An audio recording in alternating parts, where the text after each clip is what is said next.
नीलेश जी, महाराष्ट्र से। महाराज जी, आपके चरणों में कोटि कोटि प्रणाम। गुरुदेव, जब से आपको सुनना चालू किया है, जीवन में बहुत सारे बदलाव आना शुरू हो गए हैं। पहले मेरी भक्ति में कोई भी उद्देश्य नहीं रहता था। जब से आपको सुनने हैं, तब जीवन में एक आनंद सा और एक उद्देश्य बन गया। महाराज जी, मेरा एक प्रश्न है। गुरुदेव, नाम जप करने से पाप नष्ट होते हैं। जब हमारे पाप नष्ट हो गए, ये संकेत हमें कैसे समझ में आएगा कि हमारे पूरे पाप नष्ट हो गए हैं अभी? गद गद सुर नैना सजल, दंपति रस रहे भीन। इहि गति वृंदा विपिन में, फिरे प्रेम तनलीन।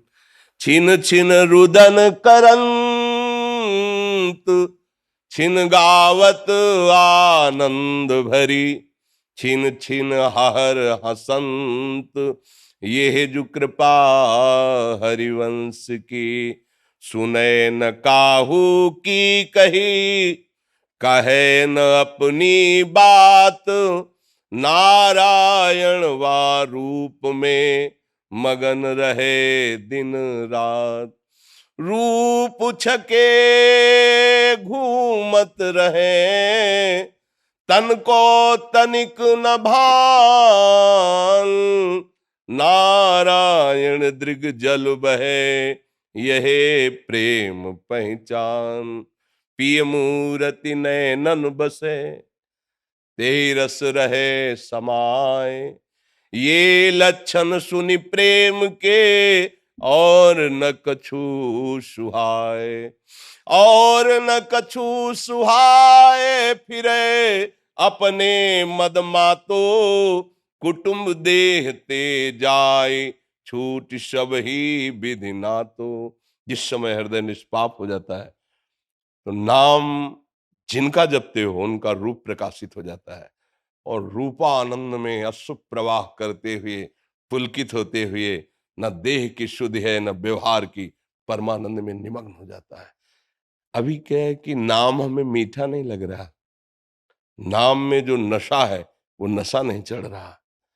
अभी जो हमारे अंदर दैवी संपदा, निर्भय, निशोक, निश्चिंत, वो सब नहीं आ रहे। इसका मतलब अभी नाम उस कोट से नहीं कर पा रहे हैं। और जब नाम जब करेंगे, तब आपको एक ऐसी स्थिति आएगी कि हर दुख, हर अपमान मुस्कुरा के सह जाएंगे। कोई भी दुख, कोई भी अपमान, कोई भी निंदा आपके हृदय में क्षोभ नहीं पैदा करी। सुंदर से सुंदर भोग आपके सामने होंगे, पर आपको भोगने की इच्छा नहीं होगी। आप निष्पाप हो गए, इसके लक्षण है। जैसे आपके सामने बमन हो, तो आप खाना चाहेंगे क्या? नहीं। तो रमा बिलास राम अनुरागी, तजत बमन जिम जन बड़ भागी। बड़े से बड़ा भोग उसके लिए बमन के समान लगेगा। कोई ऐसा नहीं कि उसके अंदर अपने रूप का आकर्षण कर सके या किसी वस्तु का आकर्षण कर सके। व्यवहार काल में वो दिखाई देगा, खाते पीते, चलते उठते, बैठते, हंसते, बातचीत करते, लेकिन अंतर दाव लगी रहे। धुआं न प्रगटे कोई, कै जाने दिल आपनो। या जा सिर बीती, उसका हृदय हर समय अपने प्रीतम के चिंतन में तन्मय और व्याकुल रहता है। उसकी स्थिति को वही जान सकता है जिसकी वैसी स्थिति हो, या स्वयं हृदय, दूसरा कोई नहीं जान सकता है। जिस समय नाम का रंग चढ़ेगा, तो नामी का संपूर्ण वैभव उसके हृदय में प्रकाशित हो जाता है। पेट भरता है तो किसी दूसरे से दस्तखत नहीं करवाने होते कि मैं छक गया क्या। अपना हृदय बोलने लगता है कि अब कृत कृत्य भयो, अब कछुनाथ न चाहे मोरे।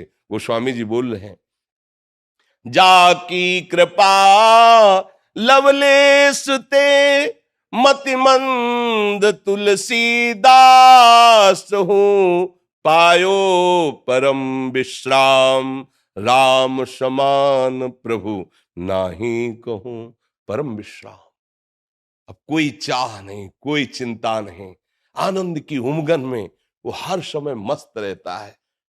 न दिन में न रात में कोई भेद नहीं रह गया, निरंतर नाम चल रहा है। अभी अभ्यास करें, किसी से पूछने की जरूरत थोड़ी पड़ेगी, वो स्थिति आपके हृदय में खुद आपको। मीरा जी कहती, गिरधर मुझे कितना सुख देते मेरा हृदय जानता है। बाहर से तो देखने में आता है कि भाई विष पिलाया गया ये, लेकिन गिरधर आंतरिक सुख कितना देते हैं, ये मत जाने मोरी छाती। भक्त का हृदय जानता है भगवान उसे कितना प्यार करते हैं, भगवान का कैसा अद्भुत आनंद है। ये बातों से अनिर्वचनीय है, इसको बोला नहीं जा सकता, समझाया नहीं जा सकता। जितनी बातें कही जा रही हो सब बाहरी है। जिसने देखा उसमें वाणी नहीं बोलने की, और जो बोल रही उसने देखा नहीं, इसमें देखने की शक्ति नहीं।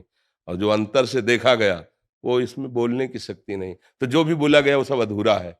वो तो केवल छाती ही जानेगी तुम्हारी। अनुभव गम में भजे जे संता, अनुभव में ही बात आती है। खूब नाम जप करो, बड़े भाग्यशाली हो जो तुम्हें नाम की तरफ झुकाव हो रहा है, नाम में प्रीति हो रही। अगर ऐसा होने लगे तो समझ लेना चाहिए कि भगवान की अपार करुणा दृष्टि हमारे पर हो गई है। ये शरीर एक न एक दिन छूटेगा, इसमें जो भी बल बुद्धि है भगवान का एक अंश मात्र दिया हुआ है। रावण कहता है हनुमान जी महाराज से, तूने मेरा नाम नहीं सुना? मेरी सभा में तो बड़े बड़े लोकपाल भी नजर झुका के बात करते हैं, भयभीत होकर। तू किनके बल से हमारे में आंख मिला के देख रहा है? किनके बल से अशोक वाटिका उजाड़ दी? हनुमान जी ऐसे कहते हैं, जाके बल लवलेश ते जित्यु चराचर झारी, तासु दूत में जाकर हरियाण्यु प्रिय। ए दस्कंधर, हमारे प्रभु के एक अंश मात्र बल से त्रिभुवन पर तूने विजय प्राप्त की। उन्हीं स्वामी श्री राम का मैं एक दास हूं। तू जानना चाहता है मैं कौन हूं? उन प्रभु का जाके बल लवलेश थे, जरा सा बल तेरे में जागृत हुआ तो तू त्रिभुवन पर विजय प्राप्त। उनका मैं दास हूं जिनकी प्रिय प्रिया का अपहरण करके तू लाया हुआ है। एक अंश मात्र बल हो जाता है, जरा सा जीव पर प्रकाशित हुआ वो, क्योंकि भगवान सर्वाश्चर्य में है ना। भगवान चाहे ना तो सांप का छोटा बच्चा गरुड़ को खा जाए। जो गरुड़ जी बड़े बड़े हजार फणधारियों को एक सेकंड में फाड़ के फेंक दें, उन गरुड़ जी को एक छोटा सा सांप का बच्चा लील जाए। प्रभु प्रताप ते गरुण ही खाए परम लघु ब्याल। छोटा बच्चा भगवान जो जड़ को चेतन कर दे, चैतन्य को जड़ कर दे, ब्रह्मा को मच्छर बना दे, मच्छर को ब्रह्मा बना दे, मसकई करें बिरंची अजय मसकते असमर्थ। ऐसे प्रभु का जो नाम जप करते हैं, शरणागत है, उनके लिए कोई दुर्लभ बात नहीं। इस संसार की क्या, त्रिभुवन में कोई उनके लिए दुर्लभ बात नहीं है। तो खूब नाम जप करो और बहादुर बनो। हम सबसे कहते हैं कायरता छोड़ो। इतना कमजोर हो गए भगवान के बच्चा होकर, तुम शराब नहीं छोड़ सकते, तुम मांस नहीं छोड़ सकते, तुम व्यभिचार नहीं छोड़ सकते। अरे तू जाग तो। कई बार उदाहरण में बताया है, एक बार भेड़ चराने गया था गडरिया, तो सिंह का छोटा बच्चा, वो जानकार तो था नहीं, वो भेड़ों के साथ हो लिया। अब जैसे जैसे बड़ा हो तो साटा खाए वो गडरिये के, और चुपचाप भेड़ों के बीच में दबा बैठे। एक बार फिर जंगल में गया तो सिंह ने देखा कि ये तो मेरा है और साटे खा रहा है गडरिया के। तो नजदीक जा कहा कि तुम तो मेरे हो यार, तुम डरते क्यों? बोले नहीं ये मेरा बैच है। बोले नहीं तुम्हारा बैच मैं हूं, चल। और एक तालाब में दिखाया, देख मेरा तेरा चेहरा एक है ना। बोले हाँ। बोले मैं सिंह हूं, संपूर्ण वन मेरी एक दहाड़ से कांपता है, और तू मेरा बच्चा है, मेरा अंश है, और तू भेड़ों के बीच में रह रहा है, तू डरता है। देख मैं जैसे दहाड़ मार रहा हूं, मार मारी दहाड़ जे ही। बोले है ना एक? बोले हाँ। अब बोले उन भेड़ों के बीच में जाके तू दहाड़ मार, न भेड़ टिकी न गड़रिया टिका, सब भाग गए। वही हालत नीली लोगों की हो रही। भगवान का सच्चिदानंद अंश हो करके काम क्रोध लोभ मोह मद रूपी भेड़ों के बीच में हम पल करके ऐसा लगता है मैं इसके बिना जी नहीं सकता, मैं इसके बिना जी नहीं सकता। अरे तू दहाड़ मार, अविनाशी का अविनाशी बच्चा है। काल भी तेरे ऊपर असर नहीं कर सकता, तेरे ऊपर। शरीर तो काल के अंतर्गत है, लेकिन तू अकाल है, तेरे पर काल विजय नहीं प्राप्त कर। तू उसी का अंश है जो परम सत्ता है। तो यही बात समझाने के लिए सारे ग्रंथ है, सारे पंथ हैं, सारे संत है जो एक साथ मिलकर समझाते हैं। तुम समझो, अपनी शक्ति को जागृत करो। तुम महान के बच्चे हो, कोई साधारण नहीं हो। हम लोग फंस गए, छोटे छोटे नशा नहीं छोड़ सकते, गंदी बातें नहीं छोड़ सकते। कैसी बात करते हो? एक आदमी सोच ले केवल कि मैं मरा, तो हिला के रख देगा, सबको हिला, सबको भयभीत कर देगा। केवल सोच ले आज मैं मरा, अब कुछ नहीं। अब उसके सामने टिकना मुश्किल पड़ जाएगा, क्योंकि उसने मृत्यु का वर्ण कर लिया है और तुम अपने प्राण बचाना चाहते हो। तुम केवल सुख भोग की लालसा से गिर गए हो। अगर लौट पड़ो अपनी तरफ तो तुम बहुत महान बलशाली हो, भगवान को अधीन कर सकते हो। और क्या बात है, हम प्रेम के द्वारा, भजन के द्वारा अजित भगवान को अधीन कर सकते हैं। इसलिए नाम जप कीजिए और धर्माचरण से चलिए, तभी नाम जप प्रकाश लाता है।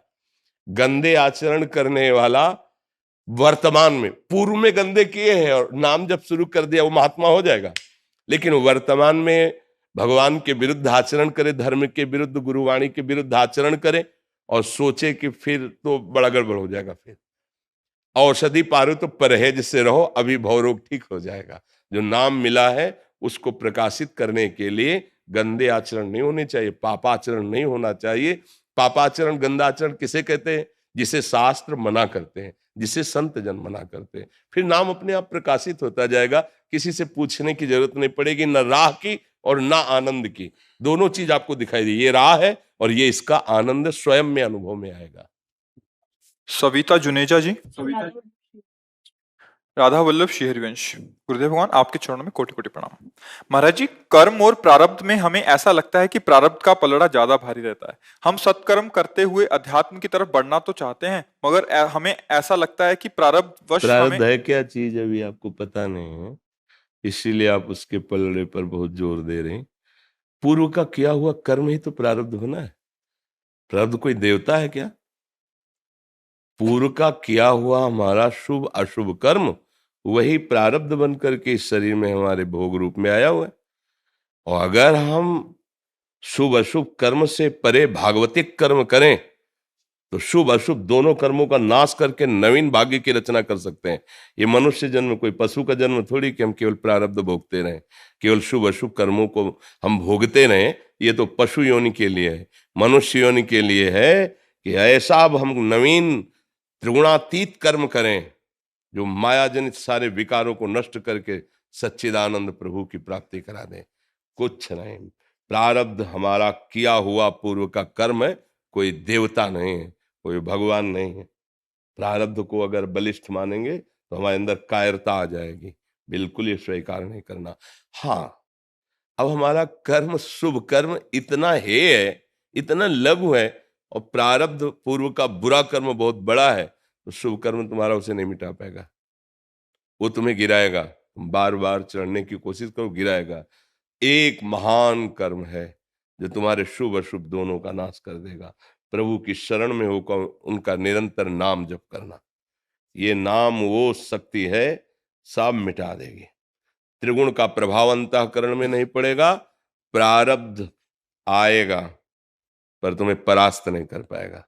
जैसे पूर्व कर्मानुसार बड़े बड़े संतों को, किसी को कैंसर हुआ, किसी को प्रारब्ध आया, पूर्व कर्मों के संचित कर्म से प्रारब्ध की रचना हुई इस शरीर के साथ, वो समय पर आ गया, लेकिन परास्त कर पाया क्या? बड़े बड़े महापुरुषों को देखा गया, ऐसा थोड़ी कि वो परास्त हो गए हो, हाहाकार मच गया हो। नहीं, गंभीर, शांत और भगवदानंद में निमग्न। क्या बिगाड़ लिया प्रारब्ध?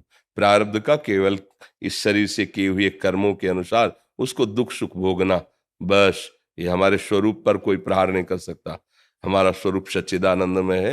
ये प्रारब्ध न क्रियमाण न संचित कोई भी हमारे को शासन में नहीं ले सकता। हाँ, इस शरीर से गलती हुई है, उसको सुधारने के लिए हमें फिर शरीर मिला है, मनुष्य शरीर। अब हम उस गलती को ना करें और सुधार लें, बस हम जीत जाएंगे। और अगर पशुता का हमारे अंदर जो भाव मिटा नहीं, तो फिर पुनरपि जननम पुनरपि मरणम पुनरपि जननी जठरे शयनम, यही चक्र चलता रहेगा। हम कोई साधारण नहीं है, हम भगवान के अंश हैं।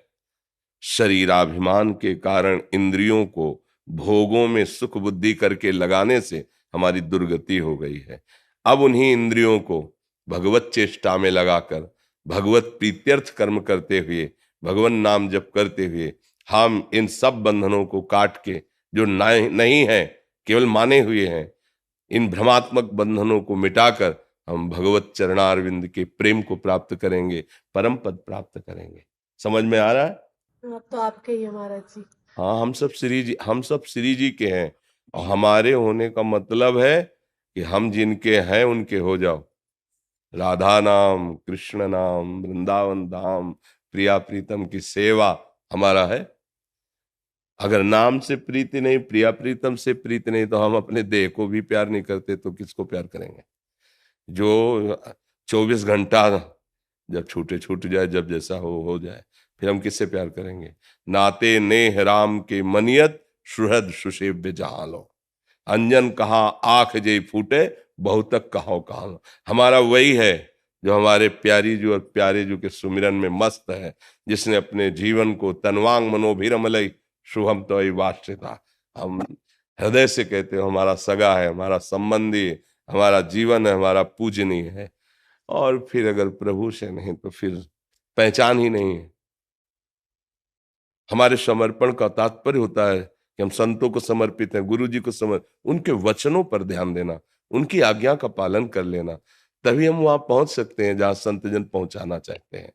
प्रारब्ध किए हुए संचित कर्मों से एक निर्धारित हिस्सा निकाल करके जब शरीर रचना की गई तो उसको दे दिया गया। कभी शुभ आएगा तो सुख लगेगा, अशुभ आएगा तो दुख लगेगा। ऐसे शुभ और अशुभ का चक्र चलता रहता है। इसी चक्र को मिटाने के लिए परमानंद प्रदान करने वाला भगवान का नाम है। जितना नाम जप करोगे वो सब शुभ अशुभ दोनों को मिटाता चला जाएगा। अर्थात आपके अंदर ऐसी क्षमता और समता आने लगेगी कि सुख दुख का प्रभाव नहीं पड़ेगा और आप हर समय ब्रह्मभूता प्रसन्नात्मा, न सोचति न कांक्षति, कोई चाह नहीं, कोई शोक नहीं, हर समय आनंद की अनुभूति होती रहेगी, क्योंकि हमारा स्वरूप आनंद में है, हमारे आराध्य देव आनंद में है। जी। डिम्पल जी यूएसए से। राधे राधे। श्री हरिवंश महाराज जी, महाराज जी आपका सत्संग रेगुलर सुनते हैं, उसमें सुनने में आता है कि सतत नाम स्मरण से ही श्री जी की प्राप्ति सुलभ हो जाती है।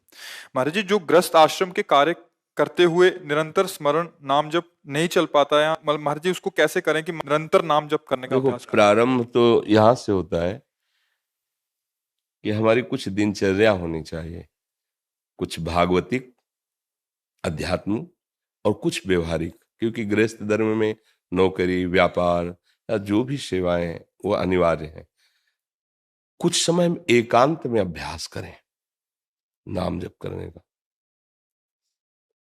हम कह रहे ज्यादा समय नहीं लगता, तो अगर हम 1 घड़ी 24 मिनट समय, 24 मिनट के लिए थोड़ी देर के लिए भूलो तुम कौन हो, क्या करते हो, कहाँ जाना है, उस समय आप प्रभु को दो। उस समय आप ये सब गणित मत लगाओ, काटो मन को। उस समय उस मन की जो स्फुरणा देता है उसको काटो। देखो, हम 24 मिनट केवल तुमसे सहयोग चाहते हैं। 24 मिनट 24 घंटा की आपको ऊर्जा शक्ति दे देगा।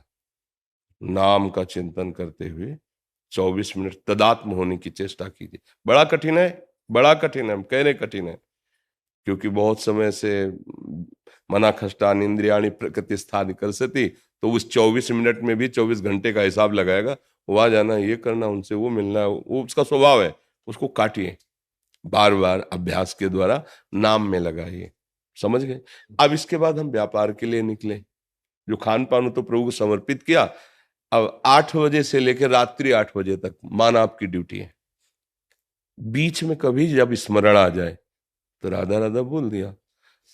8 से 8 बजे तक ईमानदारी से जो काम मिला, खूब मेहनत की, चाहे सरकारी हो चाहे निजी हो, कुछ भी हो तो आप सेवक ही, क्योंकि निजी है तो प्रभु का है सब कुछ, अगर सरकारी है तो प्रभु का है, विराट स्वरूप भगवान का ही सब कुछ है। इसके बाद जब हम वहां से चले तो 8 से 8 बजे का पूरा समय प्रभु को समर्पित कर दिया। कि सुबह 8 बजे आए थे, रात्रि का 8 है। इसमें प्रभु कोई त्रुटि हुई हो सेवा में, सुमिरन में, उसे क्षमा कीजिए और ये समय आपके चरणों में समर्पित करते हैं। बीच बीच में स्मरण का अभ्यास जब करेंगे ना, राधा फिर लगे, फिर राधा फिर लगे, अंदर अंदर की बात, ये समर्पण और ये अभ्यास एक दिन निरंतर, जैसे आप श्वास ले रहे हैं, आपको भान होता है कि अगर मैं ना लूं तो श्वास अंदर नहीं जाएगी, ऐसा नहीं है, वो स्वाभाविक चल रही, नहीं चल रही, ऐसे स्वाभाविक नाम चलने लगेगा। पर उसके लिए अभ्यास, पहले कर्म समर्पण, क्योंकि हमारा कर्म में इतना राग है कि तन्मयता हो जाती है और बिना एकाग्रता हो भी नहीं सकता। पर ऐसा नहीं कि भजन नहीं हो सकता। जब बाण सामने वाले का काटना है और अपना बाण संधान करके उसको मारना भी है और नाम स्मरण भी चलना, ये काम हो सकता है, क्योंकि भगवान ने कहा मामन स्मर युद्ध चे। तो इससे नीचे सब काम है, उसमें अपनी प्राण रक्षा करनी है और शत्रु का प्राण हनन करना है और उसके चलाए हुए अस्त्रों का निवारण भी करना है और भगवान का चिंतन भी साथ होना है। मतलब हो सकता है, लेकिन वो बहुत अभ्यास के बाद हो। तो हम प्रारंभ यहां से करें, कुछ समय एकांत दें, एकांते सुख माश्यताम, सुख पूर्वक जिस आसन पे बैठ सकते हैं, नींद ना आवे, पूरा का पूरा सामर्थ्य अंदर से जितनी भी एकाग्रता की हम नाम पे लगा देते हैं। नाम सुन रहे हैं, नाम देख रहे हैं, नाम ही जप रहे हैं, ओठ बंद ऐसे। मन बार बार परेशान करेगा, उससे हटा हटा के, तो उससे आप देखेंगे कि मन पकड़ने लगेगा नाम। कार्य करते समय बीच बीच में, जैसे एक बार कहा था कि अगर आप 10 मिनट में एक बार राधा बोलेंगे तो हम देख लेना, एक बार विश्वास करना, तुम 24 घंटे भजन करने लगोगे। क्योंकि 10 मिनट में बोला राधा, अब 10 मिनट के लिए छुट्टी, पर मन चिंतन करेगा कि अगले 10 मिनट में राधा बोलना है, 5 मिनट हो अभी राधा बोलना है, कितनी बार राधा नाम तुम्हारा मन जप लेगा मन, और फिर भी तो बोले राधा। धीरे धीरे से अभ्यास के द्वारा हम फंसाते हैं नाम में। जिसने हमें अभ्यास के द्वारा विषयों में फंसाया है, उसी मन को नाम के सहारे से हम प्रभु में ला रहे हैं धीरे धीरे। तो हमारा प्रयास देखकर प्रभु रीझ जाते हैं। फिर हमारे अंदर अगर नाम छूटे तो तद स्मरणेन परम व्याकुल। अखंड भजन के लिए लिखा है, तदर्पिता अखिलाचारिता तद स्मरणेन परम व्याकृत। जितने भी आप कार्य आचरण कर रहे हो भगवान को अर्पित करो और भजन का ऐसा अभ्यास बनाओ कि अगर नाम छूट जाए तो आपको व्याकुलता हो। पर वो बहुत आगे की बात है, अभी तो नाम का महत्व ही नहीं जागृत हुआ। वो हमारे जब पाप कृत्य और पाप प्रवृत्ति, जिससे पाप कृत्य होता है, दोनों का नाश कर देगा, तब भजन में रुचि आने लगेगी। अभी तो बड़ा युद्ध है। नाम श्वास दो बिलक चलत हैं, इनको भेद न मुंह को भावे, श्वास ही नाम नाम ही श्वासा, नाम श्वास को भेद मिटावे, तब रोम रोम और रग रग बोले, तब कुछ स्वाद नाम, नस नस राधा राधा बोलने लगेगी। जिभ्या की तो बात जाने दो, हर नस नस में राधा स्फुरित होगा। तो जो भी कर्म करो भगवद अर्पित करने हैं। भगवद अर्पित कर्म करने तो पापाचरण नहीं, वो भगवद अर्पित नहीं होता है। भगवद अर्पित कर्म तस्मात् शास्त्रम प्रमाणम थे। और इसके बाद नाम जप का अभ्यास, ये धीरे धीरे धीरे धीरे फिर पकड़ लेगा। नाम मन को पकड़ लेगा, मन नाम को पकड़ लेगा, नाम मन अभेद हो जाएंगे। तो जैसे हमारा दिल धड़कता है, उसमें हमारा कोई प्रयास नहीं है, ऐसे नाम चलने लगता है, जिसे महापुरुष जन अनुभव करते हैं कि अजपा में जप नहीं रहा हूं, स्वाभाविक चल रहा है, स्वाभाविक चल रहा है। फिर नाम होने लगता है। अभी करना है नाम जप का प्रयास, फिर नाम होने लगता है। तो घबराओ मत, हम उस मार्ग के पथिक हैं। अगर हम ककारा सीख रहे हैं तो एक दिन हम पूरा ग्रंथ पढ़ लेंगे, हमें घबराने की जरूरत नहीं। अगर हमारा मन थोड़ा भी नाम जप करने लगा है, थोड़ी भी ये बात समझ रहा है समर्पण की, तो आगे हम उन्नति को प्राप्त होंगे, क्योंकि हमारे साथ भगवान की कृपा है। कृपा न होती तो नाम धाम संतों का सानिध्य ये मिलता ही नहीं। मायाकृत भोगों में ही हम सुख मानने लगते हैं। जी बांग्लादेश से आए हैं संत अच्छा, भगवान, संत भगवान दंडोत बांग्लादेश से आए। दंडोत। महाराज जी आप बैठे रहिए महाराज जी। अहो भाग्य, रुक,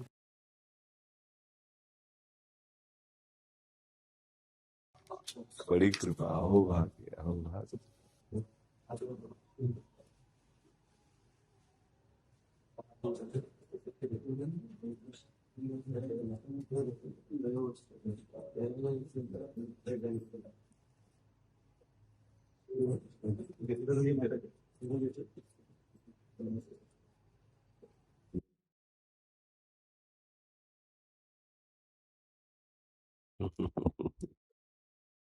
जैसे सुख मिले धन्य धन्य। बाली चौहान जी छत्तीसगढ़ से। श्री हरिवंश गुरुदेव, आपके चरणों में दंडवत प्रणाम। गुरुदेव, बचपन से ही मेरा रुझान प्रभु के तरफ था। संसार में सबसे ज्यादा उन्हीं से प्रेम किया और उन्होंने ही हमेशा से मुझसे बहुत प्रेम किया। इतनी कृपा बरसाए कि वह कह पाना कठिन है गुरुदेव। किंतु ये दुष्ट मन। किसका किसका प्रश्न है? हाँ बच्चा, अब यही समझ में आ जाए तो ठीक है कि बातें प्रेम की करती हो, फिर किंतु परंतु क्यों लगता है? प्रेम और किंतु परंतु ये बिल्कुल समझ में ही नहीं आता। इसीलिए कहते हैं पहले समझो प्रेम क्या वस्तु है। बातें हम प्रभु से बहुत प्रेम करते हैं, प्रभु हमसे बहुत प्रेम करते हैं, किंतु परंतु ये क्या है? ये मतलब है क्या? देखो, साधन में बच्चा बन के चलो तो वास्तविक प्रेम प्राप्त करना हमारा ही अधिकार। इसीलिए थोड़ा हमारी कभी कभी बातें कड़ुआ लगने लगती हैं किसी को। अगर सही से चलोगे तो प्रेम हमारे लिए ही है ना। साधन की सिद्धि, जो सिद्धियां अवस्थाएं हैं, भूमिकाएं हैं, वो मेरे लिए ही तो है ना। पर फिर अच्छा नहीं लगता कि मतलब वस्तु है नहीं और हम फिर उसका वो अन्य जगह तो चलेगा, अपने यहाँ नहीं चलेगा। नाम जप करो, सात्विक भाव से भक्ति करो, वो परमानंद प्रदान करते हैं प्रभु। आपने बात की प्रेम, प्रेम शब्द का हो सकता है आपको ज्ञान ना हो, इसलिए प्रश्न ऐसा कर दिया हो। प्रभु से प्रेम और फिर किंतु और परंतु ना अपने लिए ना प्रभु के लिए बनता ही नहीं है। क्योंकि प्रेम का प्रादुर्भाव शरणागत के हृदय में होता है। शरणागत का मतलब होता है शरीर, वचन, चेष्टाएं स्वयं बिक गए प्रभु के हाथ, बिक गए, उन्होंने खरीद लिया अपना। अब जो बिक गए तो ना मेरे लिए प्रश्न है ना उनके लिए प्रश्न है। जैसा चाहो जोई जोई प्यारो करे सोई मोई भावे, तो ना मेरे लिए प्रश्न है ना उनके लिए प्रश्न है। अब क्या बचा? बहुत प्रश्न होता है उनकी लीला चरित्रों का पान करने के लिए, प्रभु की रूप माधुरी, गुण माधुरी, महिमा ये सुनने के लिए। लेकिन जहां किंतु परंतु लगता है वहां वो महिमा नहीं झलकती है, वहां वो बात नहीं झलकती है। तो इसलिए बच्चा, पहली बात तो हम भगवत प्रेम प्राप्त करना चाहते हैं, ये शब्द रख करके बात करें। हमें उनसे बहुत प्यार है, वो हमें बहुत प्यार करते, खत्म, पूर्णता हो गई। किसी भी प्रश्न की अब इसमें गुंजाइश नहीं है, इसमें कोई गुंजाइश नहीं है। आप अभी जी क्या कहना चाहते हैं आप? महाराज जी, इसके बावजूद भी दुष्ट मन बाहरी संसारिक प्रेम की चाह बस क्यों बस रखता है? बस वही तो हम कह रहे हैं ना। बाहर का प्रेम अब चाहिए। वही हम, भैया शुद्ध मार्ग का पता ही नहीं है। सही पूछो तो परमार्थ का ककारा नहीं आता है और हम परमार्थ की चरम सीमा की बात करने लगते हैं। पर जब आप प्रश्नकर्ता बन करके आए तो इसका मतलब आपको प्रभु ने भेजा है कि आप शुद्ध मार्ग की जानकारी प्राप्त करें, आप शुद्ध मार्ग में चलें। अभी बिल्कुल बच्चा बनो, बिल्कुल बच्चा बनो। अभी कोई ऐसी स्थिति नहीं, अभी कोई परमार्थ नहीं है। नियम से नाम जप करो, गुरु जनों का आश्रय लो, वो जो उपासना बताएं वैसे चलो। चाहे स्त्री शरीर हो चाहे पुरुष शरीर हो, ये केवल कपड़े हैं, हम सब भगवान के अंश हैं। हमारा सबका अधिकार है ज्ञान की भूमिका, भक्ति की भूमिकाओं में पहुंचना, उच्च कोटि का प्रेम प्राप्त करना। पुरुष नपुंसक नारीवा जीव चराचर कोय, सर्व भाव भज कपट तज, मोहि परम प्रिय सोय। हम बार बार अपने मन को प्रभु के नाम जपने में लगाएं, प्रभु की लीला गायन में, प्रभु की लीला श्रवण में लगाएं, सबकी सेवा भगवत भाव से करें और प्रभु से आर्त भाव से पुकारते रहें कि प्रभु ये जो मेरा मन विषयों की तरफ जाता है, संसार की तरफ जाता है, नाथ इसे अपने चरणों में लगा लो, बात बन जाएगी। हमें भगवान से प्रेम है, भगवान हमसे प्रेम, अब आगे कोई बात ही नहीं रह गई। ये पूर्णता, इसके आगे बात नहीं होती। फिर बात आई मेरा मन दुष्ट, अब मतलब फिर बात नहीं बनती। प्रेम मतलब पूर्णता, उसका स्वभाव है प्रतिक्षण वर्धमानम। इसलिए कभी प्रेमी को आज तक ये अनुभव में नहीं आया कि मैं प्रेमी हूं। ये भी बात समझ लो, ये जो बच्चा बोला ये कभी प्रेमी नहीं बोल सकता कि मुझे उनसे बहुत प्रेम है और मुझे बहुत प्यार करते हैं। तो यही है कि उनकी बहुत कृपा है जो मुझ जैसे अधम को भी उन्होंने लगा लिया है अपने चरणों में। प्रेमी कभी नहीं बोल सकता कि मैं भगवान से बहुत प्यार करता हूं, भगवान मुझे बहुत प्यार करते हैं। वो बस ये बहुत कृपा है। हाँ, बहुत हिम्मत कर पाएगा तो बोलेगा कि वो बहुत प्यार करते हैं, बहुत दुलार करते हैं। यद्यपि मैं अधम हूं, नीच हूं, इस लायक नहीं, पर पता नहीं क्यों इतना दुलार करते हैं वो मतलब। पर मैं उनको प्यार करता हूं, मैं प्रेमी हूं, ऐसे स्वप्न में भी उसके हृदय में बात नहीं आएगी, क्योंकि प्रेम प्रक्षण वर्धमान है। उसके अंदर यही लगता है क्या मुझ जैसे अधम को भी प्रभु स्वीकार करेंगे, जबकि वो साक्षात प्रभु से वार्ता करता है, प्रभु की सेवा में है, पर उसको बार बार उसकी दैन्यता इस बात में रुलाती रहती है, क्या मुझ जैसे अधम को भी प्रभु, क्या ये तन मन, अब समझ पाओ तो समझ, तन मन के बिछुरे नहीं, तन मन के बिछुरे नहीं, चाह बढ़े दिन रैन, पर कबहु संजोग न मानहि, देखें भरी भरी नैन। रात दिन उन्हीं में लगे हैं। पर कभी ऐसा, भरत जी कह रहे हैं हनुमान जी से कि हनुमंत लाल, आज तक मैंने भगवान राम को भर नेत्र देखा नहीं। क्या देख नहीं पाए? देखा ले। गोपीजन कहती हैं प्रेम वीक्षणम, कि हाँ सखी, याद आ रहा है कि एक बार उन्होंने, हाँ एक बार, रात दिन उन्हीं में तन्मय। वो कह रही कि ही में ना जान परे कान है कि प्राण है, प्राण भय कान में, कान भय प्राण में, ही में ना जान परे कान है कि प्राण है। वो हाँ, एक दो आदि अंत विहार करें तो लाल प्रिया में भई न चिन्हारी। कैसे प्रेम, प्रेम बहुत गूढ़ विषय है। नाम जप करो, भगवत चर्चा सुनो, भगवत चर्चा करो, प्रभु को, प्रभु की कथा सुनाओ, प्रभु की छवि विराजमान कर ली, भागवत सुना रहे हैं और महापुरुषों द्वारा गाए पद गा रहे हैं, पूज्य श्री जयदेव जी द्वारा जो गाए गए अष्टपदियां वो सुना रहे हैं। प्रेम कहीं इन्हीं में छुपा हुआ है, कहीं अन्य जगह से थोड़ी आता है। गाते गाते रोना आ जाता है कि प्रभु अब रहा नहीं जा रहा, आप जहां भी हो, जैसे भी हो, मुझे अनुभव कराओ। वही व्याकुलता देख करके जब रोना शुरू होता है तो उसी समय भगवान अब करुणा कर दे। रुदुस्वरम राजन कृष्ण दर्शन लालसा। कैसे मिलोगे, कहाँ मिलोगे, मैं कहाँ जाऊं, किसके पास जाऊं, कौन मुझे आपसे मिला दे। हे प्रभु, हे करुणा, हे प्रियाजू, हा कृष्ण। वही अनुभव होने लगा उसे। तो ये राधा राधा राधा, मन को बार बार प्रभु के नाम में लगाओ, लीला चरित्रों के गायन श्रवण में लगाओ। कभी ऐसा ना सोचो कि प्रभु हमसे दूर हैं, प्रभु सानिध्य में है। अगर कृष्ण नाम चल रहा तो वो नाम ही कृष्ण है, कृष्ण ही नाम है, वो आपकी जिह्वा में आ चुके हैं, अब नेत्रों से ओझल नहीं होंगे। राधा नाम चल रहा है तो श्री जी ही नाम रूप से आपकी जिह्वा में आ गई हैं। खूब नाम लो, चिंता मत करो, वो संभाल लेंगे, वो बहुत सामर्थ्यशाली हैं। कृष्ण चरणों में जी ऐसे ज्यादा विश्वास बढ़ जाए। जी। देखो, ये जितना आप संतों से प्रेम करोगे उतने प्रभु से अगाध, और जितना प्रभु का नाम जप करोगे, प्रभु की लीला गुण सुनोगे, उतने संतों पे विशेष प्रियता होने लगी। ये दोनों कहने को दो हैं, कहीं एक से शुरू कर दो।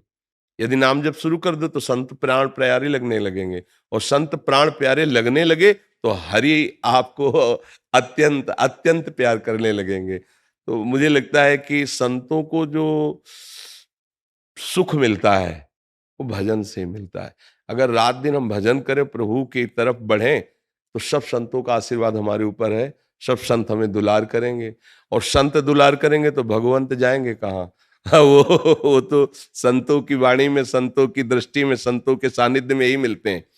मद भक्ता यत्र गायम तत्र तिष्ठामि नारदा। भगवान कहते हैं ना, जहां मेरा भक्त मेरा नाम गुण कीर्तन, वहीं मैं छुपा हुआ बैठा हूं। तो इसलिए ये बहुत सुंदर बात है कि संतों के चरणों में प्रेम हो। तो संत जनों की प्रसन्नता के हेतु भक्ति ही है।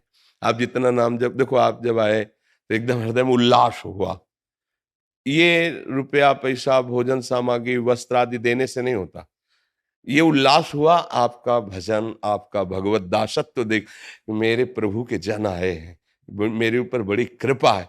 और अगर भजन ना हो तो इन लौकिक वस्तुएं व्यवहार के लिए भले स्वीकार कर ली जाती है कि आपको सुख मिले, चलो, मगर इनसे सुख नहीं होता। सुख तो होता है जब आप नाम जप कर रहे हैं, सच्चाई से चल रहे हैं, तो लगता है आज भगवान हम पर बहुत प्रसन्न है, आज मुझे संत समागम दिया, साधु दर्शन दिया। जी, धन्यवाद धन्यवाद। देवेंद्र प्रताप सिंह तोमर, ग्वालियर से। राधे राधे महाराज जी। महाराज जी, अधिक मास का क्या महत्व है महाराज जी, कृपा करके बताने का कष्ट करें। 3 वर्ष में आता है, एक एक तिथियां निकाल निकाल करके 3 साल के समय में ये 30 दिन रखे जाते हैं कि रोज लोग यदि धाम वास न कर सकें, तीर्थ याटन न कर सकें, भगवत आराधना न कर सकें, तो 3 वर्ष में एक बार पुरुषोत्तम मास रखा है। इसका नाम है पुरुषोत्तम मास। केवल भगवत आराधना के लिए ही ये रखा गया है कि आप प्रतिदिन अपने गृह कार्यों में जो छोटी मोटी पूजा आराधना करते हैं, लेकिन ये 1 महीना ये भगवान का नाम, पुरुषोत्तम, ये भगवान का मास है। इसमें आप साधु सेवा, ठाकुर सेवा, नाम जप, परिक्रमा, जो भी भागवती का आचरण करेंगे उसका विशेष लाभ प्राप्त होगा। ये केवल भागवती का आचरण करने के लिए 1 महीना रखा गया है। इसमें प्रायः जो धार्मिक जन होते हैं, तीर्थयाटन करते हैं, ब्रज 84 कोष की परिक्रमा करते हैं, मंत्र जाप का अनुष्ठान लेते हैं, या व्रत पूर्वक रहते हैं कि 1 महीने में 1 बार ही अन्न पाएंगे और रात दिन भजन करेंगे, या हम फल से रहेंगे, दूध फल से रहेंगे, साधना करेंगे, परिक्रमा कर, ये भगवत प्रीत्यर्थ समय बिताने के लिए 3 साल में सबके लिए रखा गया। क्योंकि जो साधन में लगे उनके लिए तो रोज पुरुषोत्तम ही है, क्योंकि प्रतिपल भगवान में लगे हुए हैं। लेकिन जो गृहस्थी में, संसार में, तो बोले अब तो चलो ना, पुरुषोत्तम मास है, ये 1 महीना भगवान के लिए है। तुम परिक्रमा करो, कोई अनुष्ठान करो, किसी ग्रंथ का अनुष्ठान, मंत्र का अनुष्ठान, साधु सेवा, तीर्थावगाहन, नाम जप, भगवत विग्रहों के दर्शन, ये इसलिए बनाया गया पुरुषोत्तम मास। और आप सबसे प्रार्थना है कि हमें मानव जीवन भगवान ने दिया है, पूर्व पुण्यों से हमारा जन्म एक अच्छे प्रतिष्ठित, जो भारत सरकार द्वारा सम्मानित पदों हैं, उनके घरों में हुआ है, या हमारा जन्म किसी गरीब के घर में हुआ है, वो हमारे कर्म के संयोग से हुआ है। अब हमारा कोई कर्म न बिगड़ने पावे। जैसे किसी बड़े पदाधिकारी का पुत्र होने पर गर्व करके हम कानून के विपरीत आचरण करें और धर्म के विपरीत आचरण करें, वो हम बहुत बड़ा अपराध करते हैं। माना कि प्रगट में आपको शासन छूट दे सकता है, मतलब क्योंकि आप पद में हैं, लेकिन हमारा भागवतिक शासन ये बर्दाश्त नहीं करेगा कि आपको बहुत बड़ा अवसर मिला है। आप अपने पिता के वैभव और प्रतिष्ठा के साथ जुड़ करके आप हमारे देश की उन्नति का कारण बने।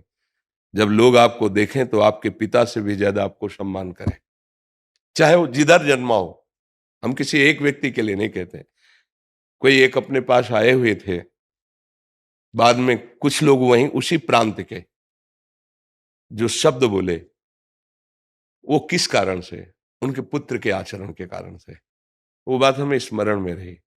इसलिए हम प्रार्थना करते हैं कि कोई भी पद आपको मिला हो, आप स्वयं ऐसे आचरण कीजिए जिससे हमारा ये भारतीय जन और हमारे भगवान दोनों प्रसन्न हो।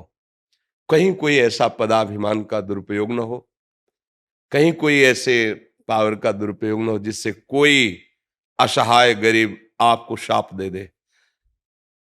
जैसे अंदर से हुआ कि ठीक है, आप बहुत बड़े हो, आपके पास पावर है, लेकिन भोगोगे तुम जैसा कर रहे हो। तो वो तपस्वी नहीं, वो मंत्रवेत्ता नहीं है, उसे गरीब के हाय कहते हैं। वो मंत्र से भी ज्यादा जोर लगेगी जाके।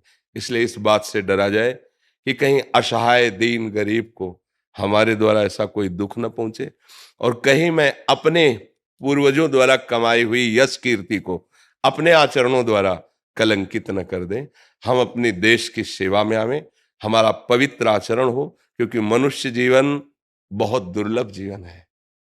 इसलिए भगवान की कृपा हुई है, हमें आपको संभाषण करने का अवसर दिया है, तो आप महान बने। आप ऐसे बने कि जिस गली से निकलें तो श्रद्धा से और भाव से लोग आपको आशीर्वाद दें कि क्या है यार, क्या व्यक्तित्व है, क्या समाज सेवा है, क्या समर्पण है। अब अगर धन का दुरुपयोग करके मदिरा पीना, उद्दंडता करना, कितने दिन करोगे? जीवन तो जाना ही है ना। लोग देख के, जैसे उनको उनके लिए बोले तो हम बिल्कुल स्तब्ध रह गए थे उनके जाने के बाद, जो बोले कि इनका जो लड़का है ना, वो शब्द जो बोले, तो नहीं, हम कहा हमारे लिए इसके कोई महत्व नहीं, हमारे सामने तो जो आता है मेरा प्रभु आता है, मैं तो उसी भाव से बात करता हूँ। तब मुझे लगा कि मुझे इस बात पे भी अपने जो नई पीढ़ी के भाईजन हैं उनको संबोधन करना चाहिए कि आप जहाँ हो, आप अपने पिता की प्रतिष्ठा का सदुपयोग करें, जो उनका पद है उसका सदुपयोग करें, और लोग आपको उनसे ज्यादा माने। तभी तो साधु समागम या मनुष्य जीवन की सफलता मानी जाएगी। कोई भी व्यसन अपने जीवन में डाल लेना अपनी उन्नति का नाश करना है। आपको लगता जरूर है कि नहीं सब चलता है, नहीं नहीं, मेरी बात मान लो, आप व्यसन रहित बनिए, इंद्रियों को थोड़ा संयम में रखिए, गृहस्थ धर्म में हो तो मर्यादा से, फिर आप देखो दिव्यता आ जाएगी।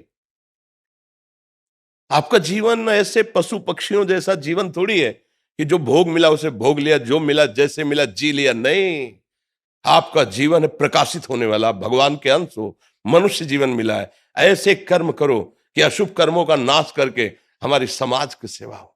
हमारे अंदर एक लालसा रहती है कि जैसे हमारे देश के जो पदाधिकारी जन जब आते हैं, आप ये बात समझ जाओगे कि जितनी प्रजा आपको शासन में मिली वो आपके बच्चे हैं। जैसे एक घर में आप हैं, बड़े मालिक हैं, 10 लोग रह रहे हैं, आप कैसे पोषण करते हैं? ऐसे।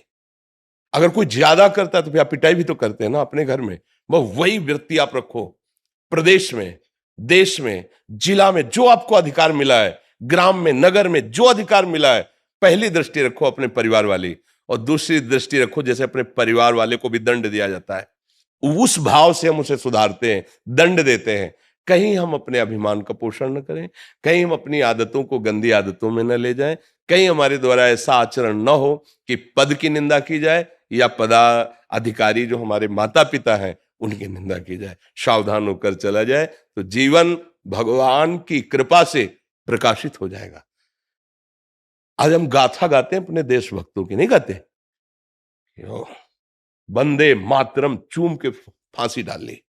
हम उसी भूमि में पैदा हुए हैं, हम उसी भूमि में हैं जो हमारे देश के लिए छाती चौड़ी करके गोलियां खाते हैं और अवसर मिलता तो गला उतार लेते हैं। हम उसी माटी में पैदा हुए हैं।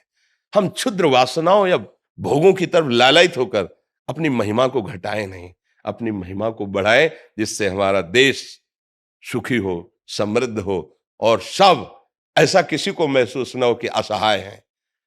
ऐसा सबको महसूस हो कि हमारे जो पदाधिकारी मानो मेरे घर के बड़े हैं, उनसे हम सहयोग मांगेंगे, हमें सहयोग मिलेगा।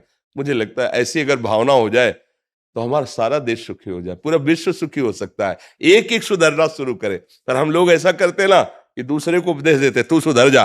हम अपने से सुधार करें तो सब सुधर जाएंगे धीरे धीरे। ये इधर ही मथुरा में सारे पोस्टेड है, हाँ। बीएसएफ में, बॉर्डर सिक्योरिटी फोर्स है। नहीं, हम आदर करते हैं अपने भारत के जवानों का, वैसे ही आदर करते हैं जैसे संतों का आदर करते हैं।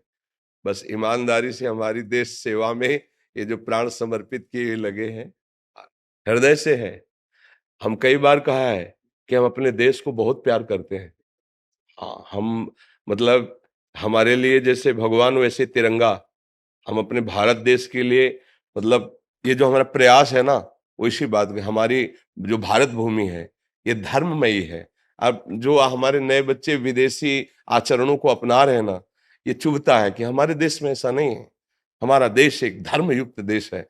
विश्व गुरु पद पर इसीलिए भारत रहा है और भारत रहेगा क्योंकि यहाँ धर्म प्रधानता है। हम नौजवान बाहरी आधुनिकता को समझ रहे हैं कि हम वीआईपी नहीं, तुम अपने धर्म का नाश कर रहे हो, अपनी शांति का नाश कर रहे हो। हमें देश से बहुत लगाव है।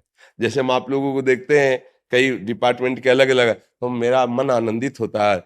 आनंदित होने का मतलब आप स्वस्थ रहिए, आप प्रसन्न रहिए और हमारी देश सेवा में ईमानदारी से रहिए, तो यही आपका भजन बन जाएगा और आपको आगे उन्नति करवाएगा।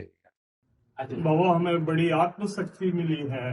बीएसएफ के हम अधिकारी हैं यहाँ जी, जी। आपका दर्शन करके हम धन्य हुए हैं जी, स्वागत है आपका और हम हृदय से सपोर्ट करते हैं, हृदय से सपोर्ट करते हैं। हाँ, हृदय से। आपको सुन के तो हमारा जीवन बदल गया है।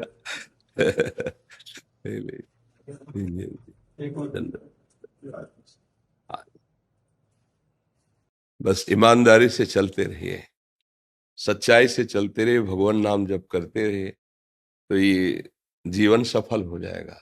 जीवन की सफलता सच्चाई में है। बिल्कुल धैर्यवान बनिए, सहनशील बनिए, कोई भी व्यसन मत कीजिए। अगर हमारी प्रार्थना में कोई नशा मत कीजिए। नशे में सुख नहीं है, उसके त्याग में देखिए आप कैसे आपको आनंद मिलता है। जो 10 रुपए उधर लगाते हैं, वो 10 रुपए का जब सामान लेके घर जाएंगे ना, तो परिवार वाले सुखी होंगे ना।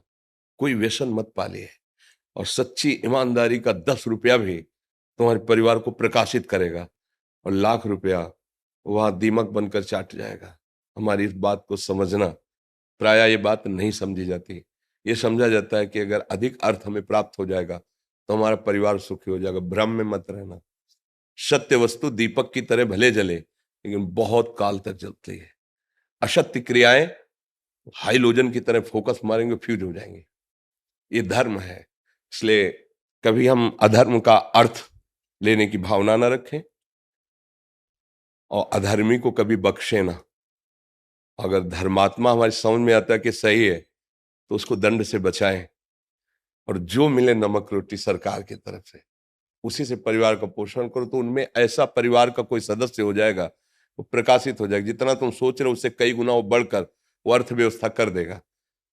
मालिक है ना अपना। तो हमें लगता है कि अगर ऐसे हम धर्म से चलें, सत्य से चलें, शरीर स्वस्थ रहेगा, बुद्धि स्वस्थ रहेगी और परिवार भी उन्नतिशील होगा, परिवार भी स्वस्थ रहेगा और क्रम से लक्ष्मी बढ़ेगी।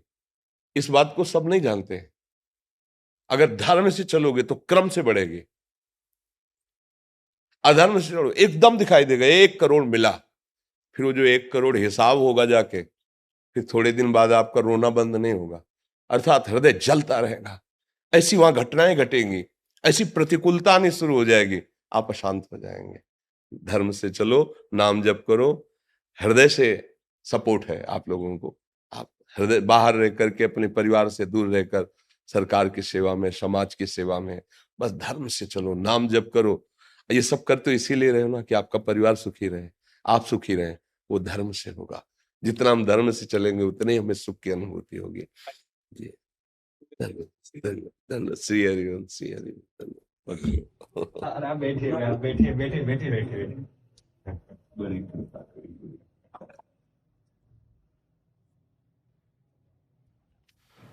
ए संतों का स्वागत करो, चुनरी नहीं नहीं नहीं, आपके दर्शन में सब स्वागत है। हमारे पर श्री जी की प्रसादी चुन रही। धन्यवाद। ओ संत भगवान, क्या सेवा करें। नहीं नहीं, बस आपके दर्शन हेतु ही आए थे। अहो भाग्य, आपने कृपा की। हमें बस एक शौभरी जी का श्लोक गान किया हुआ है।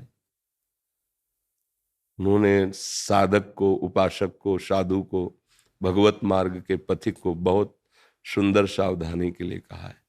संगम त्यजेत मिथुन व्रतिना मुमुक्षु सर्वात्मना न विसृजेत बहिरिंद्रियाणि एकश्चरण रहश्चित्त मनंते से युंजीत तद्वृत्ति साधुश्चेत प्रसंगा। वो कह रहे हे मुमुक्षु, मुमुक्षु माने जो मुक्त होना चाहता है। सब मुक्त होना चाहते हैं। देखो वो कहने वाली बात अलग है, लेकिन सब काम, क्रोध, लोभ, मोह, मत्सर, द्वंद्वों से तो मुक्त होना चाहते हो ना। तभी तो भगवत प्रेम होगा, तभी तो हम नारायण चरणारविंद की सेवा कर पाएंगे, तभी तो हम उनके स्वरूप पार्षद को प्राप्त होंगे। जब तक हम द्वंद्वों से युक्त हैं तब तक हमारे अंदर भागवतिक महिमा प्रकाशित नहीं होती।